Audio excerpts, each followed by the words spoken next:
Assalamualaikum warahmatullahi wabarakatuh. Perkenalkan, nama saya Fadilah Rahyatin dengan NIM 24207082, Prodi Tadris Bahasa Indonesia kelas 1A akan menjelaskan tentang pendekatan komunikatif. Definisi pendekatan komunikatif.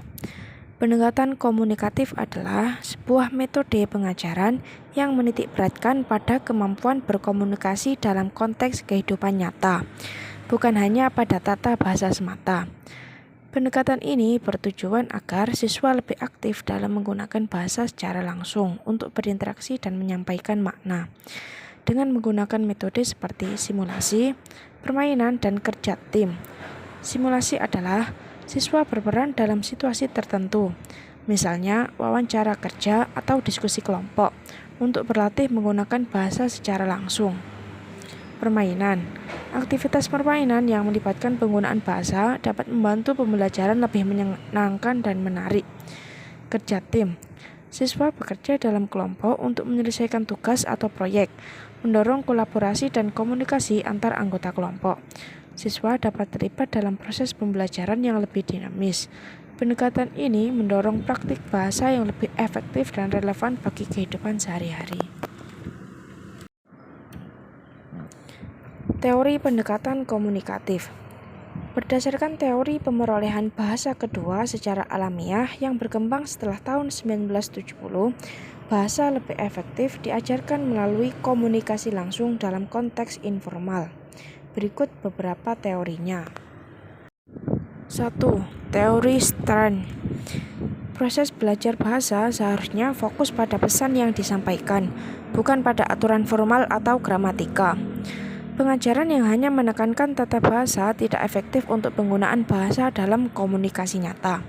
Teori Stern menekankan bahwa pembelajaran bahasa harus bersifat komunikatif dan kontekstual. Dengan fokus pada pesan dan interaksi nyata, siswa dapat mengembangkan keterampilan bahasa yang lebih baik dan relevan dengan kehidupan sehari-hari mereka. 2. Teori Grashen. Terdapat dua cara pemerolehan bahasa. Yang pertama, pemerolehan akuisisi, yakni belajar bahasa secara informal seperti anak kecil mempelajari bahasa ibu, terjadi tanpa disadari melalui komunikasi nyata. 2. Pembelajaran learning. Belajar bahasa secara formal dengan fokus pada aturan tata bahasa. Pembelajaran formal tidak mengarah pada pemerolehan bahasa secara alami. Pembelajaran bahasa formal melibatkan pengajaran yang direncanakan dan diarahkan oleh instruktur. Fokus utama pembelajaran formal adalah memahami dan menghafal aturan tata bahasa. Murid belajar tentang aturan tata bahasa, kosakata, dan teknik-teknik lainnya untuk menggunakan bahasa dengan benar.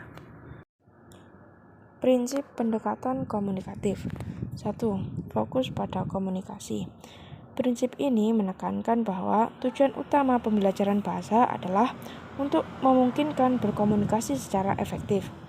Pembelajaran harus dirancang agar dapat menggunakan bahasa dalam konteks nyata, bukan hanya untuk menghafal aturan tata bahasa. 2. Penggunaan bahasa autentik. Bahasa yang diajarkan harus berasal dari situasi nyata dan relevan dengan kehidupan sehari-hari. Materi pembelajaran sebaiknya menggunakan teks, dialog, dan situasi yang sering mereka temui. Ini membantu memahami bagaimana bahasa digunakan dalam konteks sosial yang berbeda. 3. Interaksi siswa. Pendekatan ini mendorong interaksi antar siswa melalui diskusi, kerja kelompok, dan aktivitas kolaboratif. Interaksi ini tidak hanya meningkatkan keterampilan berbicara dan mendengarkan, tetapi juga membangun kepercayaan diri siswa dalam menggunakan bahasa. 4. Fokus pada pesan. Siswa diajarkan untuk lebih memperhatikan makna daripada bentuk bahasa. Ini berarti bahwa dalam komunikasi, fokus utama adalah menyampaikan pesan dengan jelas dan efektif. Meskipun terkadang tata bahasanya tidak sempurna, hal ini menciptakan lingkungan yang lebih mendukung untuk belajar. 5. Konteks sosial. Pembelajaran harus disesuaikan dengan konteks di mana bahasa akan digunakan. Misalnya, situasi formal seperti presentasi di depan umum memerlukan pendekatan yang berbeda dibandingkan dengan percakapan santai di antara teman-teman. 6. Pembelajaran terpadu dan bebas. Siswa perlu diberikan kesempatan untuk belajar secara terpadu oleh guru serta memiliki kebebasan untuk mengeksplorasi bahasa secara mandiri. 8. Penyesuaian dengan 7. Penyesuaian dengan kebutuhan siswa. Materi dan metode pengajaran harus disesuaikan dengan kebutuhan dan minat. Dengan memahami latar belakang dan tujuan belajar, guru dapat merancang pengalaman belajar yang lebih relevan dan menarik. 9. Penggunaan media dan materi yang beragam. Pendekatan komunikatif mendorong penggunaan berbagai media dan materi ajar, seperti video, audio, artikel, dan teks autentik lainnya. Selanjutnya, belajar melalui pengalaman. Siswa sebaiknya terlibat dalam aktivitas praktis yang memungkinkan mereka menggunakan bahasa secara langsung. Pengalaman belajar yang nyata membantu memperkuat pemahaman mereka tentang penggunaan bahasa dalam konteks yang relevan. Strategi pembelajaran komunikatif. 1. Penyajian dialog singkat. 2. Pelatihan oral secara kelompok dan individu. 3. Tanya jawab berkaitan topik dan situasi dialog. 4. Tanya jawab tentang pengalaman pribadi siswa terkait tema dialog. 5. Pembahasan satu ungkapan atau struktur dari luar dialog dalam bentuk dialog singkat yang lain. 6. Penemuan dan refleksi siswa.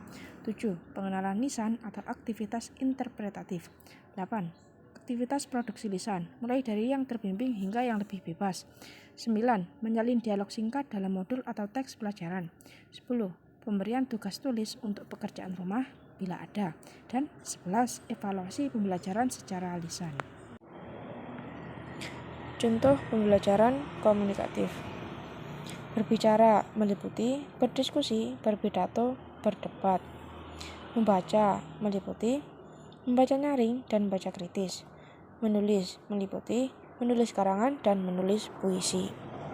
Kelebihan dan kekurangan pendekatan komunikatif. Kelebihan pendekatan komunikatif diantaranya adalah 1.